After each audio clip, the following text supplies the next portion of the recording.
If you haven't heard yet, artist Jon Goldman has taken on a giant task. He is setting out to digitally paint all of the residents of Woods Hole in what he calls the Village Portrait Project. We spoke with him recently at a showing in his home. This is an example of an artist doing what's called the practice. Okay, I do this every day. I go into the studio. I live in my little cave over there, and it's the constancy of it. Okay, you do it every single day. It's a life thing, you know. It's a choice about how you live your life. The village is a very vibrant place. It's also the kernel of civilization. So I'm very, very interested in that kind of historical, but yet very current life art form. How do you chronicle, document people in an interesting and dynamic way? I just walk down the street.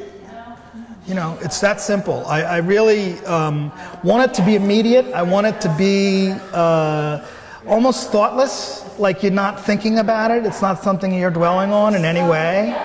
You know, it's got to be quick and dirty and nasty and all that stuff. And that's what these are. That's why it's a cell phone image. I don't care that much because I'm going to be painting it anyway.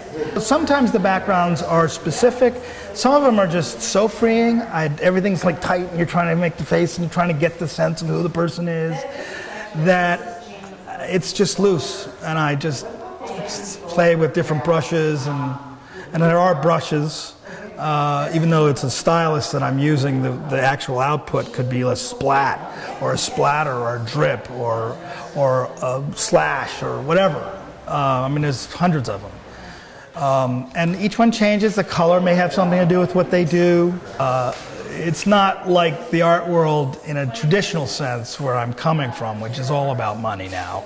And it really isn't about substance. This is about substance. This is about the people who build up a village of 780 people.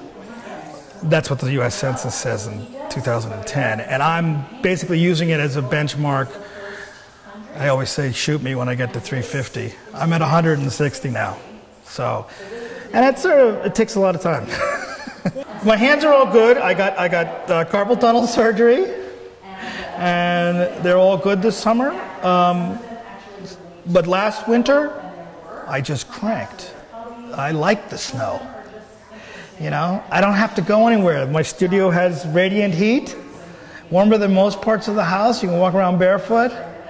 And there's, 5 feet of snow outside, and I'm inside painting. So in the long run, one of the things I would like to do is have some kind of digital interface where somebody goes online and they learn more about these people. Okay, that's the idea. I will eventually want to do some oral history that is associated with them. I want to get through the paintings first.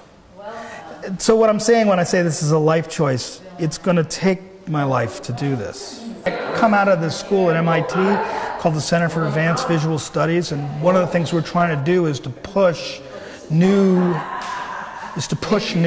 boundaries and try to come up with new ideas. So the idea of making this thing larger than just a single portrait is pretty much what the thing is about. So it's not about the individuals, really. It's about making a big picture of what does a village look like. And with 160 portraits already finished, it looks like he's well on his way to answering that question. More of Jon's paintings can be found on his website at goldmanarts.com.